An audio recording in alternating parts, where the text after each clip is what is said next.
Crime and Punishment, Part 5, Chapter 5. Lebeziatnikov looked perturbed. "I've come to you, Sophia Semyonovna," he began. "Excuse me, I thought I should find you," he said, addressing Raskolnikov briefly. "That is, I didn't mean anything of that sort, but I just thought Katerina Ivanovna has gone out of her mind," he blurted out, turning from Raskolnikov to Sonia. Sonia screamed. "At least it seems so, but we don't know what to do, you see. She came back. She seems to have been turned out somewhere, perhaps beaten. So it seems, at least. She had run to your father's former chief. She didn't find him at home. He was dining at some other general's. Only fancy, she rushed off there, to the other general's. And, imagine, she was so persistent that she managed to get the chief to see her. Had him fetched out from dinner, it seems. You can imagine what happened. She was turned out, of course, but according to her own story, she abused him and threw something at him. One may well believe it. How is it she wasn't taken up? I can't understand. Now she's telling everyone, including Amelia Ivanovna, but it's difficult to understand her. She is screaming and flinging herself about. Oh yes, she shouts that since everyone has abandoned her, she will take the children and go into the street with a barrel organ, and the children will sing and dance, and she too will collect money and go every day under the general's window to let everyone see well-born children, whose father was an official, begging in the street. She keeps beating the children and they are all crying. She is teaching Lida to sing My Village, the boy to dance, Polenka the same. She is tearing up all the clothes and making them little caps like actors. She means to carry a tin basin and make it tinkle, instead of music. She won't listen to anything. Imagine the state of things. It's beyond anything." Lebeziatnikov would have gone on, but Sonia, who had heard him almost breathless, snatched up her cloak and hat and ran out of the room, putting on her things as she went. Raskolnikov followed her, and Lebeziatnikov came after him. "She has certainly gone mad," he said to Raskolnikov as they went out into the street. "I didn't want to frighten Sophia Semyonovna, so I said it seemed like it, but there isn't a doubt of it. They say that in consumption the tubercles sometimes occur in the brain. It's a pity. I know nothing of medicine. I did try to persuade her, but she wouldn't listen." "Did you talk to her about the tubercles?" "Not precisely of the tubercles. Besides, she wouldn't have understood. But what I say is that if you convince a person logically that he has nothing to cry about, he'll stop crying. That's clear. Is it your conviction that he won't?" "Life would be too easy if it was so," answered Raskolnikov. Excuse me. Of course it would be rather difficult for Katerina Ivanovna to understand, but do you know that in Paris they have been conducting serious experiments on the possibility of curing the insane simply by logical argument? One professor there, a scientific man of standing, lately dead, believed in the possibility of such treatment. His idea was that there's nothing really wrong with the physical organism of the insane, and that insanity is, so to say, a logical mistake, an error of judgment, an incorrect view of things. He gradually showed the madman his error, and would you believe it, they say he was successful. But he has made use of douches too. How far success was due to that treatment remains uncertain. So it seems, at least. Raskolnikov had long ceased to listen. Reaching the house where he lived, he nodded to Lebeziatnikov and went in at the gate. Lebeziatnikov woke up with a start, looked about him, and hurried on. Raskolnikov went into his little room and stood still in the middle of it. Why had he come back here? He looked at the yellow and tattered paper, at the dust. From the yard came a loud continuous knocking. Someone seemed to be hammering. He went to the window, rose on tiptoe, and looked out into the yard for a long time, with an air of absorbed attention. But the yard was empty, and he could not see who was hammering. In the house on the left he saw some open windows. On the windowsills were pots of sickly-looking geraniums. Linen was hung out of the windows. He knew it all by heart. He turned away and sat down on the sofa. Never had he felt himself so fearfully alone. Yes, he felt once more that he would perhaps come to hate Sonia, now that he had made her more miserable. Why had he gone out to her to beg for her tears? What needed he to poison her life? Oh, the meanness of it! "I will remain alone," he said resolutely, "and she shall not come to prison." 5 minutes later, he raised his head with a strange smile to match a strange thought. Perhaps it really would be better in Siberia. He could not have said how long he sat there with the vague thoughts surging through his mind. All at once, the door opened, and Downia came in. At first she stood still and looked at him from the doorway, just as she had done at Sonia. Then she came in and sat down in the same place as yesterday, on the chair facing him. He looked silently and almost vacantly at her. "Don't be angry, brother. I've only come for 1 minute," said Downia. Her face was thoughtful but not stern. Her eyes were bright and soft. He saw that she too had come to him with love. "Brother, now I know all. Dmitri Prokofitch has explained and told me everything. They are worrying and persecuting you for a stupid and contemptible suspicion. Dmitri Prokofitch told me that there is no danger, and that you are wrong in looking upon it with such horror. I don't think so, and I fully understand how indignant you must be, and that indignation must have had a permanent effect on you. That's what I am afraid of.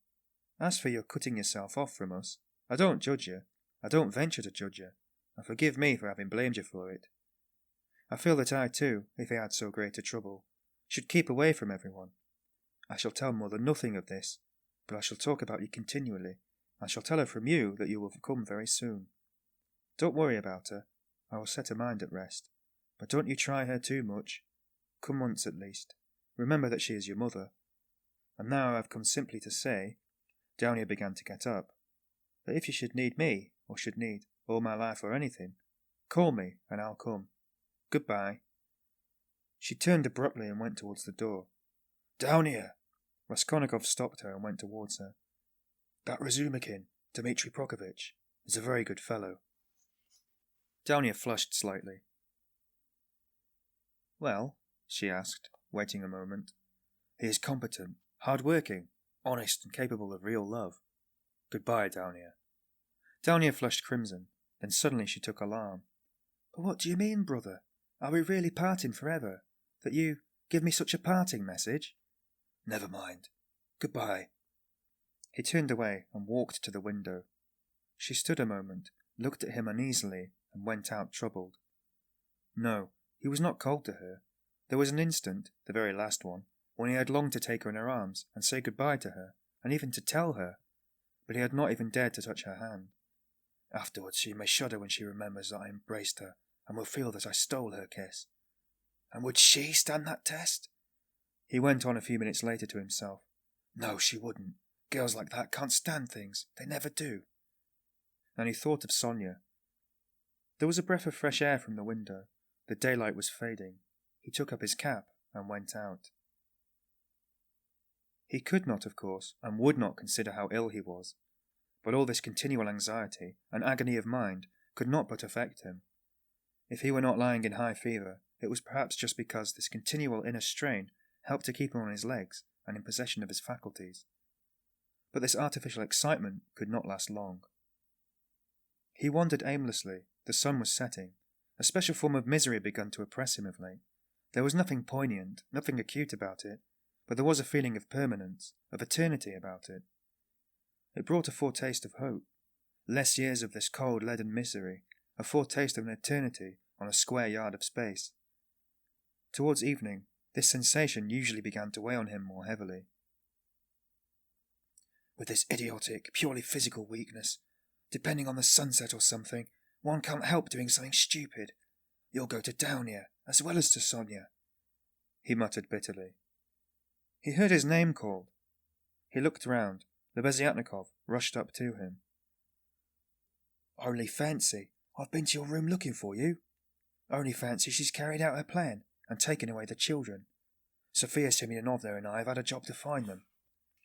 She is rapping on a frying pan and making the children dance. The children are crying. They keep stopping at the crossroads and in front of shops. There's a crowd of fools running after them. Come along. And Sonia? Raskolnikov asked anxiously, hurrying after Lebeziatnikov. Simply frantic. That is, it's not Sophia Semyonovna's frantic, but Katerina Ivanovna. Though Sophia Semyonovna's frantic too, but Katerina Ivanovna is absolutely frantic. I tell you she is quite mad. They'll be taken to the police. You can fancy what an effect that will have. They are on the canal bank, near the bridge now, not far from Sophia Semyonovna's. Quite close. On the canal bank near the bridge, and not 2 houses away from the one where Sonia lodged, there was a crowd of people, consisting principally of gutted children.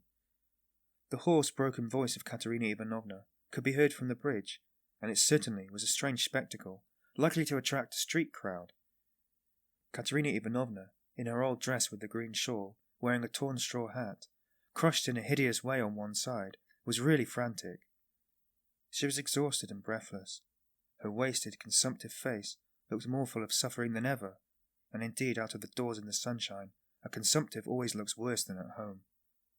But her excitement did not flag, and every moment her irritation grew more intense. She rushed at the children, shouted at them, coaxed them, told them before the crowd how to dance and what to sing, began explaining to them why it was necessary, and driven to desperation by their not understanding, beat them. Then she would make a rush at the crowd. If she noticed any decently dressed person stopping to look, she immediately appealed to him to see what these children, from a genteel, one may say aristocratic house, had been brought to. If she heard laughter or jeering in the crowd, she would rush at once to the scoffers and begin squabbling with them. Some people laughed, others shook their heads, but everyone felt curious at the sight of the mad woman and the frightened children. The frying pan of which Lebeziatnikov had spoken was not there. At least Raskolnikov did not see it. But instead of rapping on the pan, Katerina Ivanovna began clapping her wasted hands when she made Lida and Koila dance and Polenka sing. She too joined in the singing, but broke down at the second note with a fearful cough, which made her curse in despair and even shed tears. What made her most furious was the weeping and terror of Koila and Lida. Some effort had been made to dress the children up as street singers are dressed.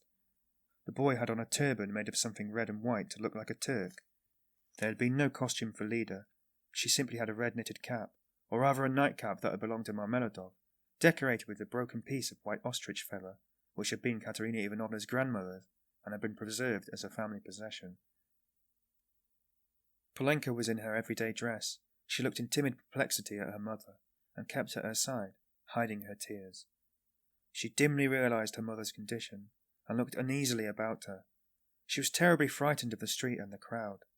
Sonia followed Katerina Ivanovna, weeping and beseeching her to return home. But Katerina Ivanovna was not to be persuaded. "Leave us, Sonia, leave us!" she shouted, speaking fast, panting and coughing. "You don't know what you ask. You are like a child. I've told you before that I am not coming back to that drunken German. Let everyone, let all Petersburg see the children begging in the streets, though their father was an honourable man who served all his life in truth and fidelity, and one may say died in the service." Katerina Ivanovna had by now invented this fantastic story, and thoroughly believed it. "Let that wretch of a general see it. And you are silly, Sonia. What have we to eat? Tell me that. We have worried you enough. I won't go on so. Ah, Rodion Romanovitch, is that you?" she cried, seeing Raskolnikov and rushing up to him. "Explain to this silly girl, please, that nothing could be done. Even organ grinders earn their living, and everyone will see at once that we are different, and that we are an honourable and bereaved family reduced to beggary, and that general will lose his post, you'll see. We shall perform under his windows every day, and if the Tsar drives by, I'll fall on my knees, put the children before me, show them to him, and say, 'Defend us, Father.' He is the father of the fatherless. He is merciful. He'll protect us, you'll see. And that wretch of a general. Lida, tenez-vous droit. Koila, keep dancing. Why are you whimpering? Whimpering again. What are you afraid of, stupid? Goodness, what am I to do with them, Rodion Romanovitch? If you only know how stupid they are. What's one to do with such children?" And she, almost crying herself, which did not stop her uninterrupted, rapid flow of talk, pointed to the crying children. Raskolnikov tried to persuade her to go home, and even said, hoping to work on her vanity, that it was unseemly for her to be wandering about the streets like an organ grinder, as she was intending to become the principal of a boarding school. "A boarding school? Ha ha! A castle in the air!" cried Katerina Ivanovna, her laugh ending in a cough. "No, Rodion Romanovitch, that dream is over. All have forsaken us. And that general. You know, Rodion Romanovitch, I threw an inkpot at him. It happened to be standing in the waiting room by the paper where you sign your name. I wrote my name, threw it at him and ran away. Oh, the scoundrels, the scoundrels! But enough of them, and I'll provide for the children myself. I won't bow down to anybody. She has had to bear enough for us." She pointed to Sonia. "Polenka, how much have you got? Show me. What? Only 2 farthings? Oh, the mean wretches! They give us nothing, only run after us, putting their tongues out. There, what is that blockhead laughing at?" She pointed to a man in the crowd. "It's all because Koila here is so stupid. I have such a bother with him. What do you want, Polenka? Tell me in French. Parlez-moi français. Why, I have taught you. You know some phrases. Else, how are you to show that you are of a good family, well-brought-up children, and not at all like other organ-grinders? We're going to have a Punch and Judy show in the street, but to sing a genteel song. Ah, yes. What are we to sing? But to sing. You keep putting me out. But you see, we are standing here, Rodion Romanovitch, to find something to sing and get money, something Koila can dance to. For, as you can fancy, our performance is all impromptu. We must talk it over and rehearse it all thoroughly, and then we shall go to Nevsky, where there are far more people of good society, and we shall be noticed at once. Lida knows my village, only nothing but my village, and everyone sings that. We must sing something far more genteel. Well, have you thought of anything, Polenka? If only you'd help your mother. My memory's quite gone, or I should have thought of something. We really can't sing An Hussar. Ah, let us sing in French. Sing Sue. I have taught it you. I have taught it you. And as it is in French, people will see at once that you are children of good family, and that will be much more touching. You might sing Marlborough Sen Vatten Gare, for that's quite a child's song, and is sung as a lullaby in all the aristocratic houses. Marlborough Sen Vatten Gare, ne sais qu'on reviendra, she began singing. But no, better sing Cinq Soirs. Now, Koila, hold your hands upon your hips, make haste, and you, Lida, keep turning the other way, and Polenka and I will sing and clap our hands. Cinq sous, pour monter notre ménage. Cough, cough, cough. Set your dress straight, Polenka. It slipped down on your shoulders, she observed, panting from coughing. Now it's particularly necessary to behave nicely and genteelly, that all may see that you are well-born children. I said this at the time that my bodice should be cut longer and made of 2 widths. It was your fault, Sonia, with your advice to make it shorter. And now, you see the child is quite deformed by it. Why, you're all crying again. What's the matter, stupids? Come, Koila. Make haste. Make haste. Oh, what an unbearable child. Cinq sous. A policeman again? What do you want? A policeman was indeed forcing his way through the crowd, but at that moment a gentleman in civilian uniform and an overcoat, a solid-looking official of about 50, with a decoration at his neck, which delighted Katerina Ivanovna and had its effect on the policeman, approached, and without a word handed her a green 3-rouble note. His face wore a look of genuine sympathy. Katerina Ivanovna took it and gave him a polite, even ceremonious bow. I thank you, honoured sir, she began loftily. The causes that have induced us. Take the money, Polenka. You see, there are generous and honourable people who are ready to help a poor gentlewoman in distress. You see, honoured sir, these orphans of good family, I might even say of aristocratic connections, and that wretch of a general sat eating grouse, and stamped at my disturbing him. Your Excellency, I said, protect the orphans, for you knew my late husband, Semyon Zaharovitch, and on the very day of his death, the basest of scoundrels slandered his only daughter. That policeman again! Protect me! She cried to the official. Why is that policeman edging up on me? We have only just run away from one of them. What do you want, fool? It's forbidden in the streets. You mustn't make a disturbance. It's you who are making a disturbance. It's just the same as if I were grinding an organ. What business is it of yours? You have to get a license for an organ, and you haven't got one. And in that way, you collect a crowd. Where do you lodge? What? A license? Wailed Katerina Ivanovna. I buried my husband today. What need do I have of a license? Calm yourself, madam. Calm yourself, began the official. Come along. I will escort you. This is no place for you in such a crowd. You are ill. Honoured sir, you don't know, screamed Katerina Ivanovna. We are going to the Nevsky. Sonia, where is she? She is crying too. What's the matter with you all? Koila, Lida, where are you going? She cried suddenly in alarm. Oh, silly children! Koila, Lida, where are they off to? Koila and Lida, scared out of their wits by the crowd and their mother's mad pranks, suddenly seized each other by the hand and ran off at the sight of the policeman, who wanted to take them away somewhere. Weeping and wailing, poor Katerina Ivanovna ran after them. She was a piteous and unseemly spectacle as she ran, weeping and panting for breath. Sonia and Polenka rushed after her. Bring them back, Sonia! Oh, stupid, ungrateful children! Polenka, catch them! It's for your sakes, She stumbled as she ran and fell down. "She's cut herself. She's bleeding. Oh dear," cried Sonia, bending over her. All ran up and crowded around. Raskolnikov and Lebeziatnikov were the first at her side. The official too hastened up, and behind him the policeman, who muttered "Bother!" with a gesture of impatience, feeling that the job was going to be a troublesome one. Pass on, he said to the crowd that pressed forward. "She's dying," someone shouted. "She's gone out of her mind," said another. "Lord have mercy on us," said a woman, crossing herself.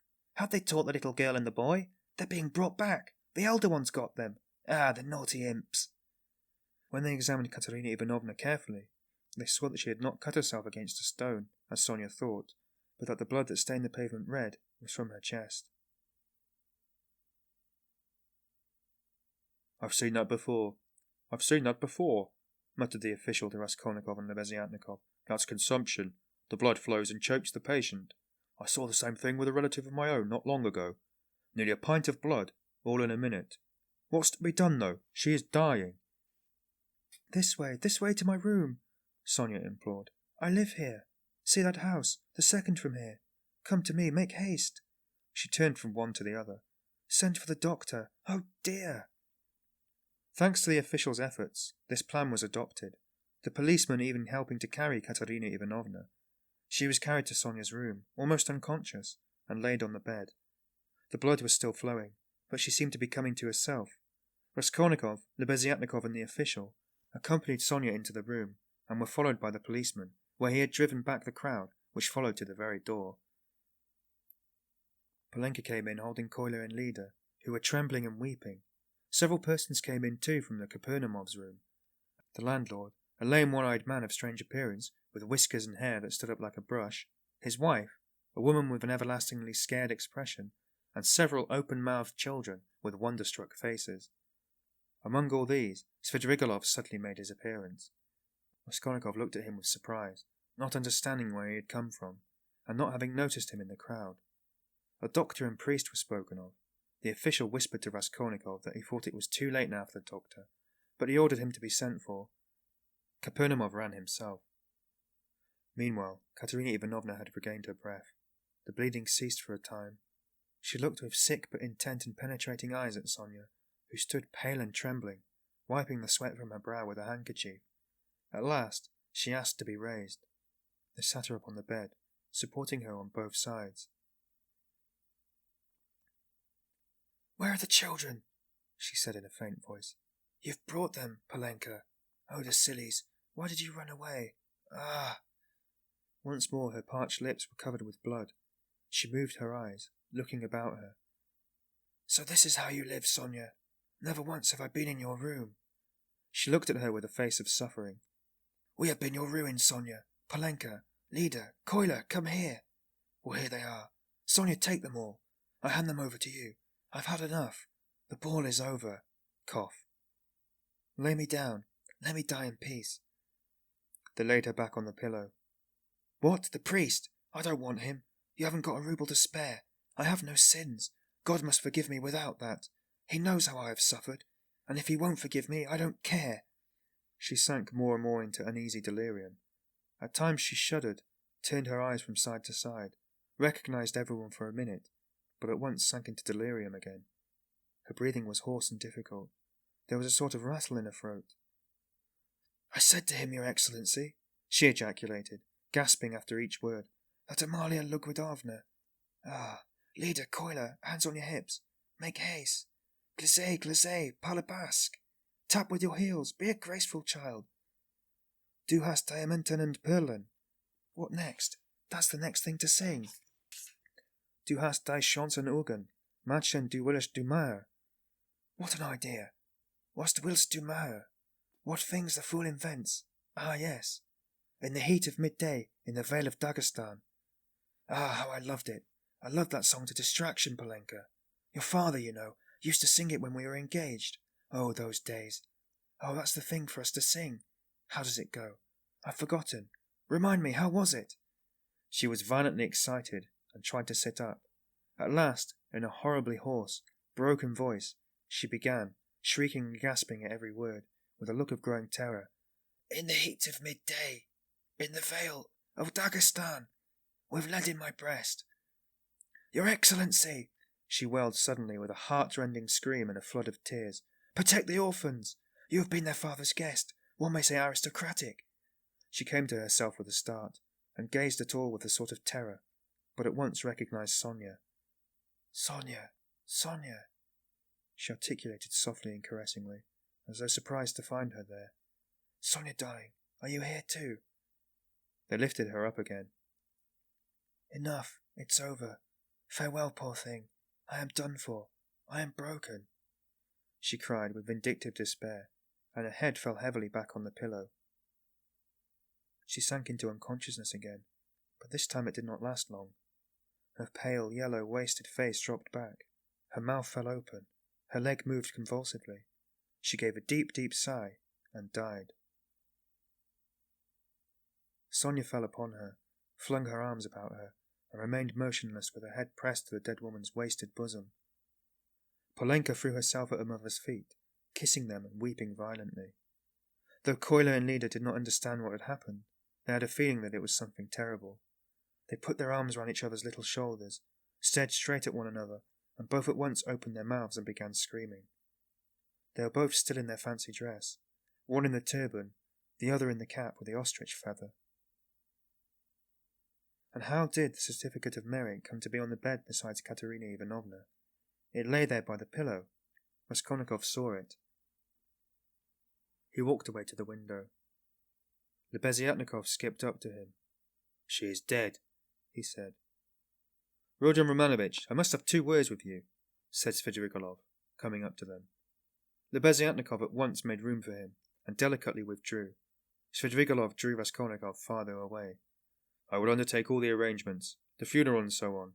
You know it's a question of money, and as I told you, I have plenty to spare. I will put those 2 little ones in Polenka into some good orphan asylum, and I will settle 1,500 roubles to be paid to each on coming of age, so that Sophia Semyonovna need have no anxiety about them. And I will pull her out of the mud too, for she is a good girl, isn't she? So tell Avdotya Romanovna that this is how I am spending her 10,000. "What is your motive for such benevolence?" asked Raskolnikov. "Ah, you sceptical person," laughed Svidrigailov. "I told you I had no need of that money. Won't you admit that it's simply done from humanity? She wasn't a louse, you know." He pointed to the corner where the dead woman lay. "Was she, like some old pawnbroker woman? Come, you'll agree, is Lutzin to go on giving and doing wicked things, or is she to die?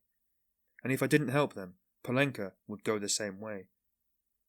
He said this with a sort of gay winking slyness, keeping his eyes fixed on Raskolnikov, who turned white and cold hearing his own phrases spoken to Sonia. He quickly stepped back and looked wildly at Svidrigailov. "How do you know?" he whispered, hardly able to breathe. "Why, I lodge here at Madame Reshlik's, the other side of the wall. Here is Kapernamov, and there lives Madame Reshlik, an old and devoted friend of mine. I am a neighbour." "You?" "Yes," continued Svidrigailov, shaking with laughter. "I assure you on my honour, dear Rodion Romanovich, that you have interested me enormously. I told you we should become friends. I foretold it. Well, here we have, and you'll see what an accommodating person I am. You'll see that you can get on with me."